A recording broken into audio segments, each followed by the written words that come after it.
Good evening, everyone. Welcome to our Play Like Pro night.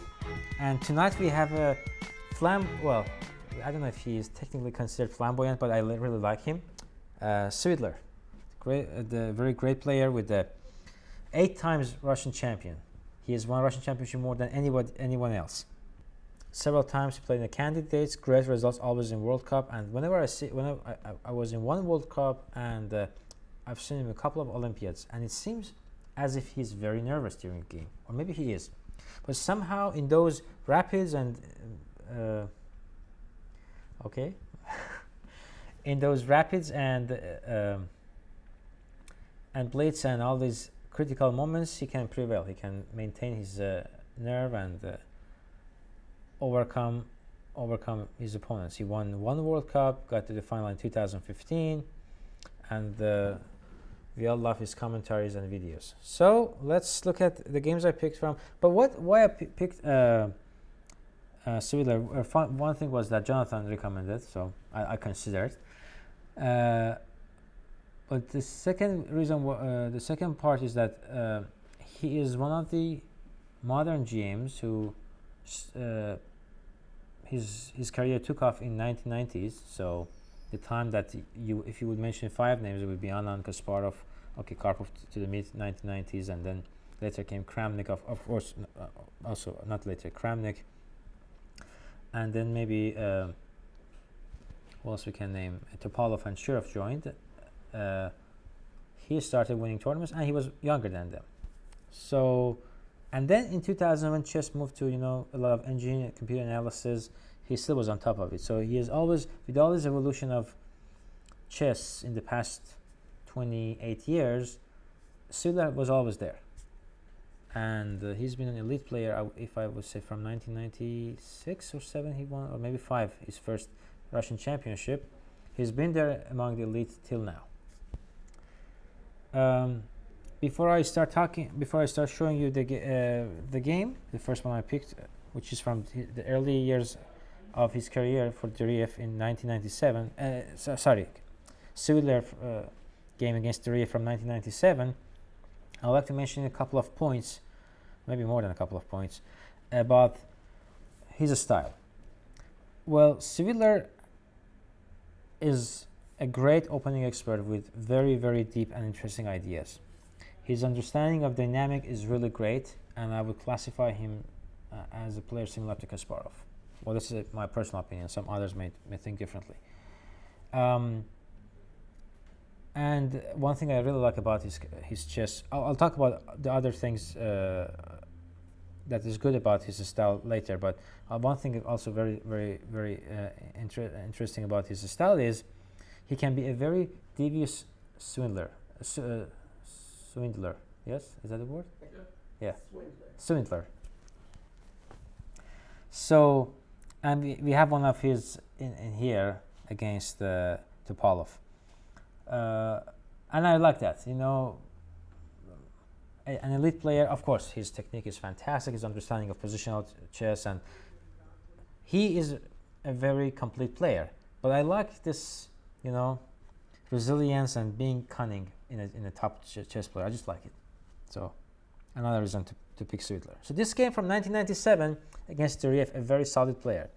So over the years, Svidler a little bit shifted his style. He was exclusively an e4 player with a very broad and sharp repertoire, and nowadays sometimes he also plays d4 and both e4.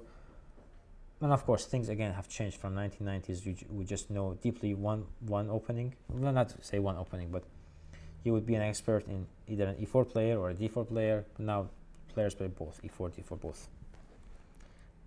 Okay. Talking enough, let's look at this game. Scandinavian. So Dreev goes for this line, knight f3, and actually it's not that bad. Just to mention, recently Carlsen in this year's Vaikanzi was playing against Adiban from India, and I have put actually the game here. So d4, bishop g4, h3, bishop h5. This is actually the game. Here Carlsen played bishop e2, and although computer claims some edge, and Carlsen is known to be a great grinder, it gradually fizzled out. His advantage fizzled out and the game ended in a draw. So I can show you a few more moves. He even got the pair of bishop. Looks very, very nice, but at the end of this game ended in a draw. So although it may sound, they always talk about, oh, Scandinavian is a second-hand opening and not an elite GM opening, but it has its own merit. So let's see how Svidler handled this. Svidler went c4. This is young Svidler we're talking, 1997. So plays risky. Well, I wouldn't say that's risky, but plays the most principled, let's say. Nice c3, e5. Okay, the fight starts already, and I don't think at that time the theory of this opening was that developed. So probably at this moment the players, or maybe a move later, the players were on their own. Doesn't look correct to me, e5, right? What do you think? Doesn't look correct. Okay, now g4, that's the move, but then I have this move, he takes d4. Yeah, yeah. And now knight takes d4. Now I'm going to win a very valuable tempo and move like c5 loses to, this is just loses to queen e2 check. I don't know if I analyze this position, but knight f5 just looks very bad. So now I drop back. White is ahead in development. Do we have an agreement on that or not? Yes. Why is that? It's first of all white to move. And white is closer to castle than black. Why is that? That's also an important question. Why do we believe that white is ahead in development and can castle faster than black, sooner than black?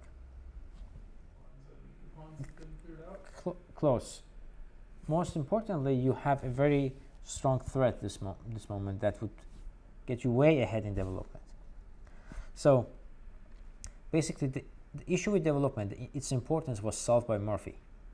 He was the first one who, I wouldn't say fully, but he understood the open positions. He understood if I have active pieces, if I'm controlling the important files, diagonals, and ranks, and I'm placing my pieces on active squares, then things should work. So he basically deciphered the open positions requirements. So this is an open position. Do we agree on that? Yeah. All the pawns in the center have been exchanged. Yeah. So we're dealing with a totally open position. So every threat and every tempo you get ahead could have immense effect on the course of the game. So can we win a very important tempo here? Well, how about just a simple bishop g2? Yeah. I am ready to castle and I'm taking that pawn on b7, right? Yeah. As simple as that. So we go c6 and now castle. Okay, suddenly now we have such a lead in development, right? Yeah. So black plays bishop e7. Black is ready to castle. If you leave him to himself and try to play b3, bishop b2, black castles knight e7, and actually we will be left with way too overly pushed pawns, and we have to deal with our weaknesses then. So it's either now or never. That means, what shall we do? Let me give you a few minutes maybe. Think here. I have moved c5. I also have the rook e8 check, but I don't know how to best do this. Let's see what Swindler did. Swindler played f4 first. Okay. c5. I have considered c5. And this actually wins. So I think he played c5. I think why this is f4. I think he played c5. I think he played c5. E6 is interesting. What's that? E6. Knight E6. I just grab it. I think I just take the knight. Yeah. But isn't it c5 with e1? Well, the point is the attack. I think he played c5 in the game, but let me check the notation just a second. Okay, I'm sure just yes, c5. Okay, this is my analysis. I say that, and of course I took some of the Carsten Muller's analysis, but I add my own line. Yes, c5 is actually more accurate because of this check. But f4, nevertheless. Now I'm threatening to win the bishop, and h6. Keep f5. Bishop is bad. Okay, now that bishop is bad, yeah. But now, remember, we have given up this diagonal, and this can become vulnerable. So we have to take measures immediately. Maybe f6. No, f6 frees the bishop. Okay, now I'm going to give you guys 5 minutes. Okay. And if you find the idea, you will be very pleased. Bishop to e3. I'll just take the pawn on c4 or castle. Very small. We need threats. We need A very sharp one, actually.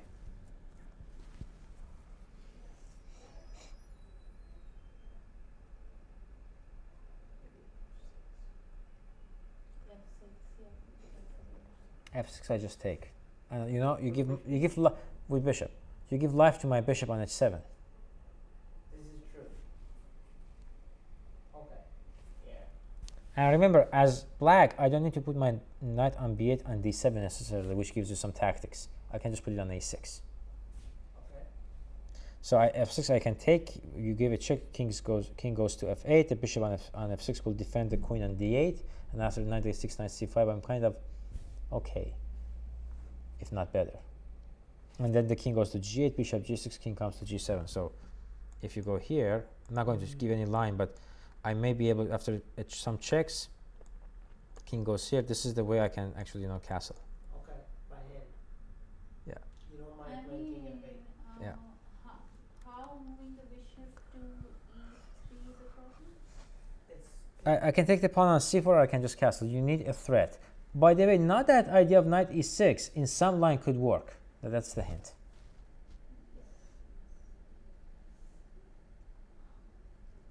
after we've played g5. Okay. c5 now. Exactly. Okay. If takes, then we're happy. Check. King f8. Bishop e3 then. Now we're And then bishop goes to f2, queen to d3 or something. Black cannot develop. we're happy about this now because the king's on f8. So he's conceded So- that he can't castle. Takes him a long time to get his pieces out. Because now I cannot move the bishop on h7. You see that? So, but here black made a huge mistake by going back to d7, now g5. Oh, he didn't Now okay. g5, no. Yeah. Black played that, now g5, double Yeah. exclam. Yeah. Now if I go h takes g5, I go knight e6. g5 is that I open this diagonal for. Yes. Yes. Obviously And this if takes, this ends in then this queen ends nasty, and if it takes, queen h5 and push and take it. and if knight Yeah, f6, I just I don't know if I should take first or I just play g7. You just push g7 and take it. Yeah. And if I go here, obviously, what happens here? Just checkmate here. You take, check. And checkmate. See that? g5, yeah. Beautiful. You see the rook check too. And yeah, this is young Svidler, but the rest of the game is fantastic. Castle. Okay, now how do we continue here? So one thing I like about Svidler's sharp style, and in his earlier years as a up and coming, maybe future contender, he never got a shot at becoming a world champion. He even never get close to fight for it, unfortunately for him.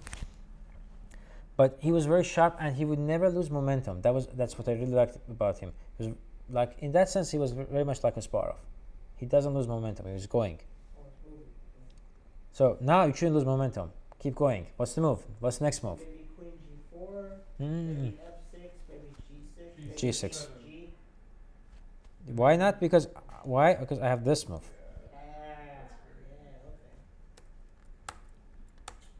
Okay. Oh, wait a second. Now black has 2 pawns, and it seems that our attack fizzled out. Did he miss something? Did Svidler miss something here? So because after all these exchanges, let me go over it again. This is all forced. So knight e6, queen goes to c8. I take the rook. You take check. I have to move my king to obviously h1. I mean, I don't know if computer may show ever king h2 in some fantastic lines, but humans nature, I don't run into check. I don't run my king to check. So king h1 there, f takes g6, bishop g6.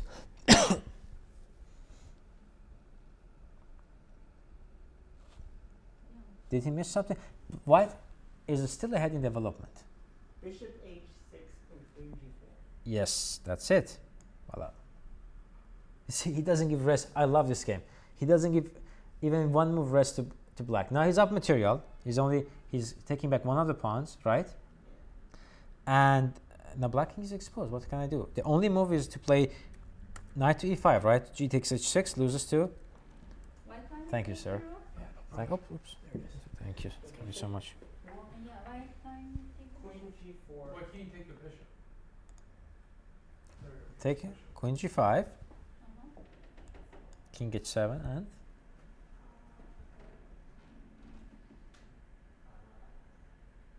I think black has only one defender, right? Bishop, no, I would no, say that's rook check. will come to F6. f7. Oh, Yep. the knight. But what I put here is that after rook f6, because now queen e8 simply runs into rook takes g6. This is simple. Yeah. And if the queen takes, then Bishop. and queen yeah. takes. And if take knight e5, then what do we do here? And you can bring back rook. Oh, queen is hanging. Oh, yeah. Well, I think we can just play bishop before. Ah, that Take doesn't work. queen? No. If you take, I was going to do this. Still winning, right? Okay. Okay. But I think it plays queen e6 better. It likes it better that way. Ah, rook e6. Ah, of course. You see, engines will spoil you. Yeah. I've analyzed this. I looked at all of it because but I was putting all the engine lines. I'm like, I have to think here. What was that? Yeah, what was it? Yeah. So, if you want to get good at chess, no matter in what class you're going, do not analyze your games with engine. Do not try to use engine until you reach a certain level. You're trying to learn opening so deep that you need the engines, really.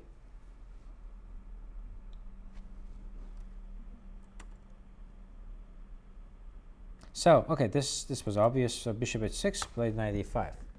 So tempo again, attack the knight. Bishop drops back to f4, attacking the knight. So now we're up on material. Up material, we have an attack, and black has not still finished his development. Knight d4. I'm eyeballing going to d6. Knight to g5. This check on b3 is very nasty. It all makes sense, right? Oh, Yeah. not there. Queen there. Knight queen b3 check. Okay, now that pawn b7 looks very yummy. If I go bishop f7, I think we can grab that. Or maybe no, that doesn't actually look yummy. I want to go here. If I go bishop f7, I can just go queen g3. Is that what happened? Ah, with that queen f7. Now the queen actually covers and then covers the king. Some battery along the g file, and the f file is really looking bad for black. Bishop takes now, bishop takes, and then okay, this is not part of my lecture, but I just show you the few next moves there. Knight h5, queen g5. Well, obviously knight takes f4 runs into queen takes e5, and that knight on f4 is pinned, and then it'll be eliminated. So knight d3, bishop e5, queen e7 takes, queen takes, queen f7 check, and then rook f5. Yes. Done. Yes. Nicely done. But okay, that for players of Svidler level, this is just like a mating one. It just comes naturally. Yeah. Okay, so from the things we mentioned about Svidler, what did we see in this game? Constant initiative.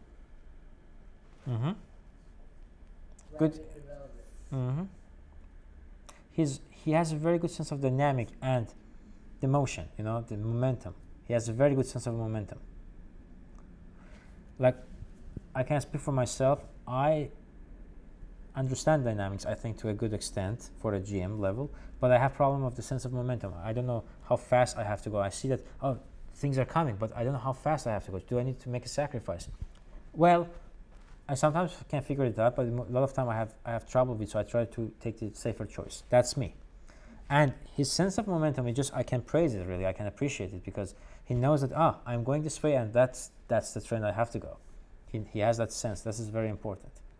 because we cannot see everything. We're not machines, but that sense, that feeling that I can say it's not exactly like Tal, but he also had that. Kasparov mentioned in one of his interviews that Tal was like, or maybe it was in his book, My Great Predecessors, that Tal was not like exactly a person who can calculate like a maniac and see all the lines, but he had this feeling that he had this Tal moment that everything would fall in place and he would just know, his eyes would glitter, this is it, and he would see everything is working out, and then he would see all the variations and everything. So I don't know what we can call it, sort of an intuition for dynamics. I see it in Svidler, and I as a grandmaster who is not this style, I'm not that good at this style of chess, I can really appreciate and learn a lot from it. Okay, next game. Thank you. So next game, let me see, I wanted to show the Shirov game, but this is very similar in terms of style, so I take a break from it for now. I want to show you a bit of more mature Svidler, and then we go back. So this is a game from Bundesliga 2010 against Macieja, who is now coach of the UTRGV at the University of Texas Rio Grande. They won the Final Four this year. So, and he also has a very great resume. He was once a European champion, so that speaks for being a strong player. So, Macieja, yes. So this is the new trend in well, I wouldn't say new, but this is the most dominant trend in Caro-Kann. In top level, almost everyone plays the e5 advanced Caro-Kann, then bishop e3. I don't think this is the main trend. I don't know this one. Knight f3 bishop e2 is the one that they usually play, And G4. but this is nevertheless a playable move. I've seen this one, and then knight here. Usually nowadays they do knight f3, e6 bishop e2, and they first develop the knight. I don't know why they keep the bishop in, and then play bishop e3 if they need to. Yeah. That's the current trend. That's the hot topic in advanced Caro-Kann debates. So but bishop e3, the idea is that probably I don't want to block my bishop before I put my knight on b3. Let's see what happens now. This knight there, knight e7, bishop e2, bishop g6. Speaking of pair of bishop, knight h4. So nowadays you see Svidler, not nowadays, as you can see, this game has been played 13 years after the first game I showed you, and he has of course this is the most principled continuation. Still he still goes for the most principled continuation in a position, and he likes to get a technical position now. You see, this is a little bit more solid. I'm getting my pair of bishop. Then the other knight goes to f3. I like to have two bishops, and c5. I think this is a huge mistake actually, because after c3, knight c6, I still think knight f5 should be played. I should not just give up my two bishops that simply. I consider this way better for white. It's true that the pawn structure is similar to advanced French now, where the problem is the bishop on c8, and now we don't have the bishop on c8, but we have a little bit of weakened pawn structure, which gives us a hook here. I call this a hook that can be exploited like this. And we'll see how that will happen. So I believe this is much better for white, but okay. Macieja had different opinion about this. Bishop e7, castle, bishop d3, right? I'm improving. I'm planning to. Where's my advantage on the king side? Black doesn't have enough defenders, right? The knight on c6 is far from here, and where I have more space, the pawn on e5 gives me more space on the king side. Obviously, I'm going after the king then. Very solid. Rook c8, and Svidler's technical play, really, I really appreciate it. What did he do here, you think? I actually think the right move was a3, more accurate. But what do you think he did? h4, exactly. But a3 just to avoid any problem with c takes d4 and then later on doing it. g3, h4, king g2, rook h1, and then h5. Going after the h5.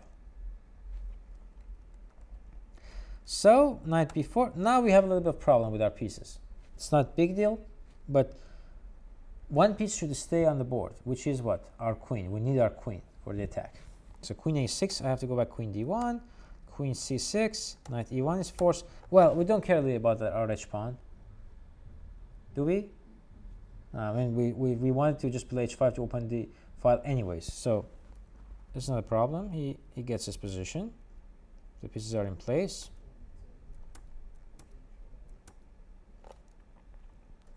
Now, here, I don't know, in time pressure or something else, here he didn't go for the most principled, well, for a winning line, basically. Here, white is winning, actually. Rook h1 or rook h7? You need a little bit of calculation here. It cannot only be solved intuitively. I'll give you a few minutes maybe to think a little bit. Knight to b4. Where's my attack? On the king side, right? Yeah. Everybody toward the king side. Knight to f4, right? Well, you know, sometimes in time pressure we can see things. Maybe he was afraid of this move, but this doesn't work because we just go queen h3 and mate is coming. But why can't we attack his queen first? Like, if we take the queen, then Well, we attack the queen, just the queen can move, right? By attacking, it's just you don't get what you want. But knight f4, now I'm trying to exploit these, oops, these pawns. Why it doesn't make, okay. right. These are all weaknesses. And now my light square bishop comes into life with the immense power.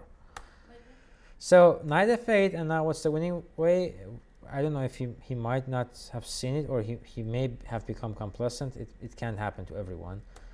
Bishop d3, queen there, and then just rook h7. Destroy it, and then, Another rook is coming. or knight g6, or king h7. I mean, doesn't matter really. Rook comes here, queen comes, and then mate is following. So I don't know what happened to Svidler, but he didn't go for this one, and he got into some trouble. Well, he did not. He did not. No, he started making mistakes, and then suddenly it turns out that, oops, Oh, it's not clear now. Here, another thing to learn from Svidler. He remained, well, I wouldn't say composed, but he managed to maintain the pressure and keep on playing. Let's see what he found here. Bishop d3, very strong move. If I take, then rook f4, and then take on g7, checkmate. This doesn't work. This leads to mate. So Macieja played very correctly. So now he's down a piece, but okay, first of all, he has enough compensation. Black's knights are awkward. He has how many pawns? Does he have any pawn actually? He has one pawn for a sacrifice piece. He will win the second pawn on g6 and the third one probably on b7. But it's not winning anymore. Bishop takes g6, knight f7, rook takes b7. And here it was Macieja's only chance to save the game. Knight h6, rook h4, and rook a8. And surprisingly, well, of course, when you run Houdini or ASM or Stockfish or Sugar or all of these new engines around Komodo, it's easy to sit there and have some tea like I have now and say, okay, he could save it. Over the board with the time pressure is very difficult, but this was his only chance to, and hard to believe, but needless I can improve now. Then it comes to g5, back to f7, back to h7, back to f7, like a move like rook e7 runs into knight f8, for example. So suddenly the knights become handy. By the way, knight is an attacking piece or a defensive piece? attacking. Defensive. It's good to use them for defense. They're very good. They have, because they sit close to the king or something and back there and then just controlling many squares. A bishop on f8 controls how many squares nearby? Let's say if I have a bishop on f8, 2 squares. 1 or 2, yeah. Yeah, but when you have a knight on f8, it controls 4. Yeah.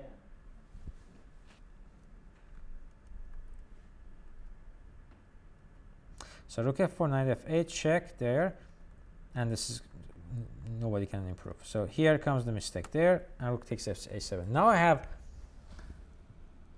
3 pawns, right? No, 4. 3? I have 3 pawns. Oh wow. Okay. So that moment he didn't. So at that moment there was no pieces. There was no pawns here. Yeah. I have to work on my I have to work on my counting. Yeah. Because he sacked the h pawn. I forgot that. When he took on g6, he sacked the h pawn. For 1 second, I forgot that. So now he has 3. He has a dominant bishop on g6, and he has 2 pawns running.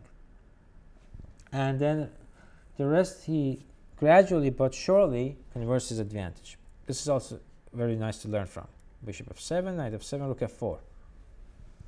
When you have pawns, your opponent has knights, or knight, or any minor piece. Trade the rooks. Rook and minor piece are good defenders together and can stop pawns from being pushed.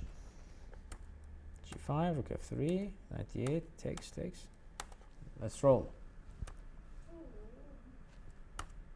Okay, check. There, b5. No time to waste. B6. B7. Okay. Do we just promote now? Because if you promote, takes, and I have king f5. No, rook C8. You see, that's a very valuable tempo. Actually, he played first g4, but I was thinking rook c8 is equal to good, probably. Rook h7, you take on c6 and take on e6. But he wanted to kill the counterplay, so he just did that. Rook h7, rook e8. He did it this way. Okay. And now this is a 2 pawns up endgame. Yeah, get a pawn with it. It's a 2 pawns, okay. This is beautiful. King g6, and then I cannot touch the pawn on e6. It's going to be promoted. And that's it. Nice fun, right? Okay, we go back and we talked about Svidler being a swindler. So look at his swindle against Topalov. This game is from 2004. So this is called the English attack, and nowadays in this line there's h5, bishop e7. They play a lot of things nowadays, but not the way Svidler with early g4. They don't play with early g4 anymore. This is definitely out of fashion these days. The last game in it was in 2011, and it wasn't between two very strong players actually, and there were just a handful of games in this position. Why is this out of favor? I think this early g-pawn push, because the knight goes to h5, and first of all, black doesn't play this knight b6 maneuver anymore, which actually he can, because white already pushed to g4, so he was threatening to play. The other reason is that this knight, if you just let the knight on h5 too early, gives black a lot of more choices. So queen d2 castle and then committing to g4 g5 is more common these days. So queen d2, bishop e7, castle there, rook g1. Obviously I don't want to play h4 to give away g3 square. Rook g1, because I need to move my queen to get it here, or at least somewhere. I mean, get it out of the d file, because this knight c4 is coming. And then to do that, I cannot let the g5 pawn just loose. And here comes the novelty, rook takes c3. Topalov at the time was at the top of his game, and he played the sacrifice. So bishop takes b6, bishop takes g5, king b1 is forced. Well, knight d2 runs into bishop h4. Okay. King b1. Now the queen is hanging. The queen is stuck to the bishop. The rook on c3 is hanging. Did he miss something? No. He has a counter attack. Bishop h4. Now the bishop f2 attacks the rook on g3, so I better move my rook to g3. Because If bishop you move takes the the... queen, they take the bishop. Yeah, if I take here, this is bad. Everything is falling in place. Black is in time to grab the right material. Black is in time. So rook g3, takes, rook back to c7. And that's the problem. After this, well, okay, now actually we can say one thing. Svidler was surprised, and he got caught in the opening by a surprise. So black is better, white has mere compensation for the pawn. But let's see how he makes the most out of what he can get. Knight c5. Like a lot of great players, and especially in dynamic situations, Svidler managed to make the most amount of practical problems for his opponent. Let's see what happens here. Knight c5, queen e7, takes, and bishop h3. Okay, all these exchanges are forced. Let's do it again. Bishop h3. Hardly enough compensation. Rook e8.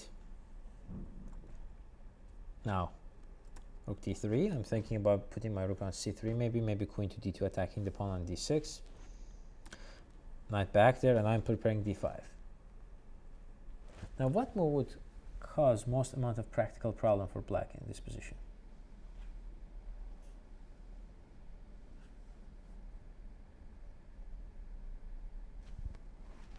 And Svidler found it.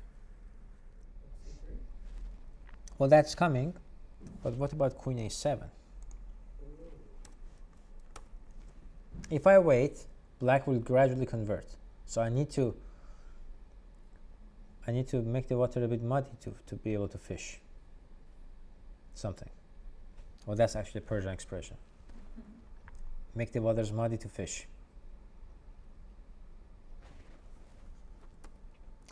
So d5 would have done it. Rook b3, rook e7, and black is okay. But Topalov is a little bit of rush, because if he plays d5 and take, and then e4, it suddenly starts to run and the game is over, and the queen on a7 doesn't do anything really.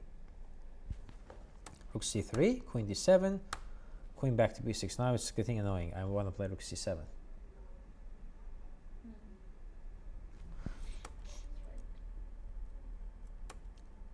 Rook e7, rook back to d3. d5 is getting a, I mean, black is preparing to play d5, and it could be pretty annoying, because ed5, now these guys are perfect for a fork, right? So we better move it. So there, d5, ed5, knight takes d5, queen drops back,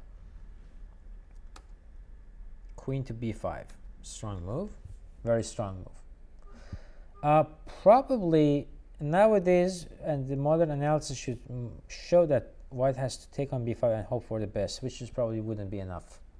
I think Topalov had it. He was in control, and he was trying to win the game. He was close to win the game. So taking is a possibility, but he plays the queen d6. Again, the most practical. This creates the most amount of practical problems for black. Keeping the queen on the board. Knight back to b. Knight goes to b4. Rook d2. Remember, this square is still controlled by this guy. So actually, let me.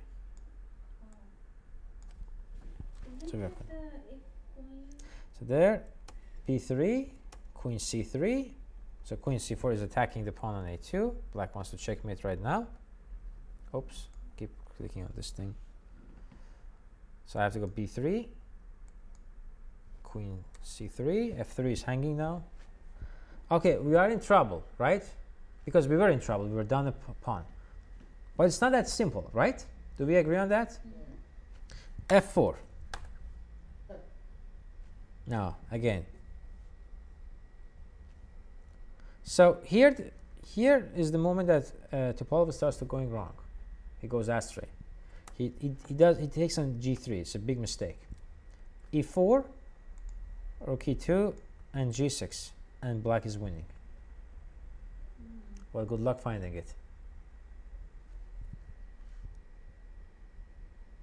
So the point is that if I take on e4, not g3 is, I cannot take on e4. c2 is hanging, and now g3 is hanging. There's no f5.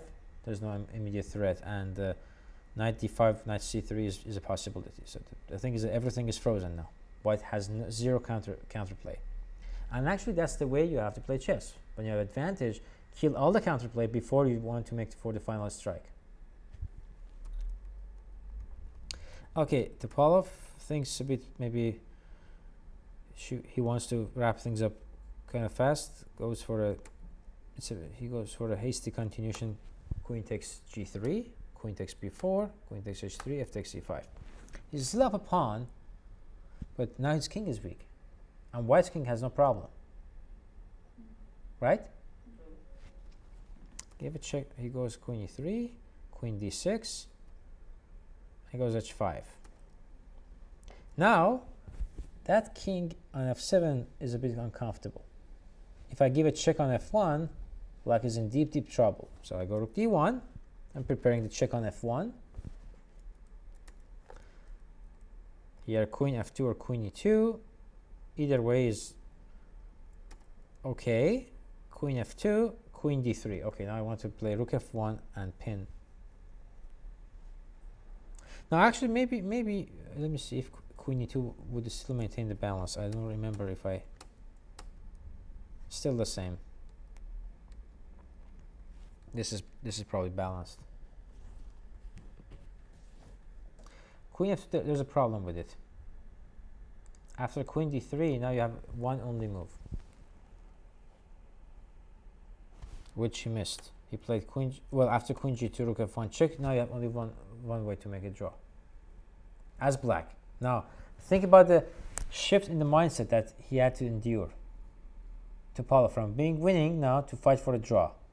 And now, after rook f1 check, he made a mistake, played king g8, which loses immediately. We'll show you in a second. He could play king e8, queen c4 there, queen h4, and now the king runs away to the corner, b5, and he's going to be fine. Now the king is back to safety. But the material is now balanced, so it probably was going to be a draw.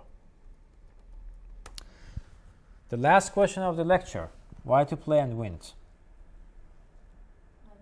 And wins.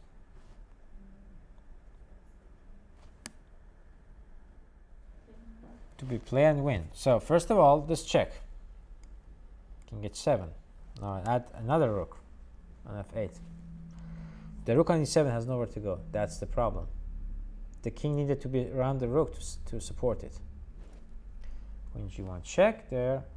Queen back to g5. If queen back to c5, then the king hunt would lead to a easy mate. And later on queen d3 and rook some h4 mate.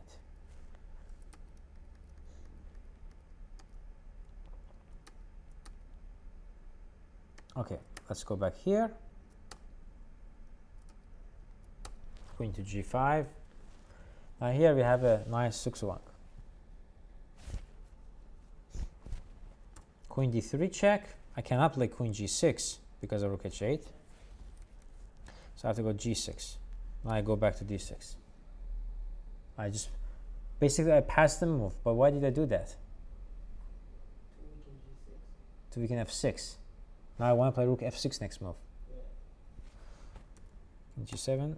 Well, this is because of king g7. Now I can play queen b8 and his mate. Also, rook f6 is a threat. Also, this pawn would, if I go, let's say queen b8 early on or something, after check on h8, this king could run away from this square. So this is on the way for the king. So this is also important. But provoking g6, the pawn is now on the way for black. So black king succumbs to his fate by its own army.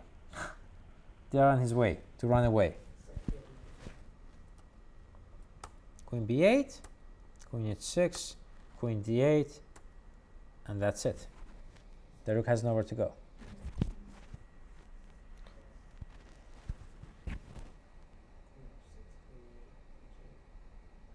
And that's the story with Svidler. Very nice games by him.